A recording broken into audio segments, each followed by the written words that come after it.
தள்ளாடும் வயது, தளராத மூதாட்டி இந்த நாணம்மாள். உடலை வில்லாக வளைத்து அனைத்து வகையான யோகாசனங்களையும் செய்யும் இந்த மூதாட்டிக்கு வயது 98. 3 வயதில் ஆரம்பித்த யோகா கலையை தற்போது வரை செய்து உடலை கட்டுக்கோப்பாக வைத்துள்ளார்.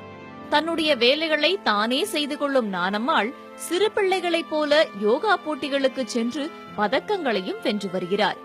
சிறுதானிய உணவு, கீரைகள், பழங்கள் என நேர்த்தியான உணவு பழக்கத்தையும் கடைபிடித்து வருகிறார். கஞ்சி வச்சுட்டேன், நாங்கள் சாப்பிட்றது காலையில் சாப்பாடு. அப்புறம் மத்தியானம் அப்புறம் கொஞ்சம் ஏதாவது நீர் காய இருக்கிறத பார்த்து ஒரு பொரியல் பண்ணிக்குவோம். பொரியல் அந்த பொரியல் காய் வடிச்சுட்டு கஞ்சி குடிச்சுக்க வேண்டியது. மத்தியானத்துக்கு ஏதோ ஒரு கீரையோ ஒரு சாப்பாடு. கீரை கிடைக்கல அன்னாடு 2 முருங்கைக்கீரையாயிரம் போட்டு ஒரு சாப்பாடு செஞ்சுக்குவோம், சாப்பிட்டுக்குவோம்.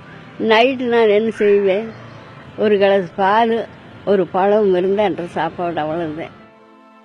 தொடர்ந்து யோகா செய்து உடலை பராமரிக்கும் நாணம்மாள் இன்று வரை மருத்துவமனைக்கு சென்றதில்லை. இப்படிப்பட்ட யோகாவின் மகத்துவம் குறித்து அனைத்து பகுதிகளுக்கும் சென்று விழிப்புணர்வை ஏற்படுத்தி வருகிறார். 1000க்கும் மேற்பட்ட யோகா ஆசிரியர்களை உருவாக்கிய பெருமை இவருக்கு உண்டு.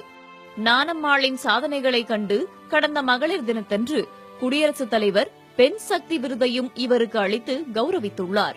ஒரு ஆண் கல்வி கற்றால் அவன் மட்டுமே அறிவாளியாகிறான், ஆனால் ஒரு பெண் கல்வி கற்றால் அவங்களுடைய பரம்பரையே அறிவாளி ஆகுதுங்கிறாங்க. இதனால என்ன பிரயோஜனம்னா, இது வரைக்கும் அவங்க வாழ்க்கையில மூட்டு வலி, முதுகுவலி, பிபி, சுகர் எதற்காகவுமே ஆங்கிலேயருடைய மருந்தை தொட்டது கூட கிடையாதுங்க. கொள்ளுப்பேத்தியை கண்டிருக்கும் நாணம்மாள் விரைவில் 100 பிறந்த தினத்தை கொண்டாட உள்ளார்.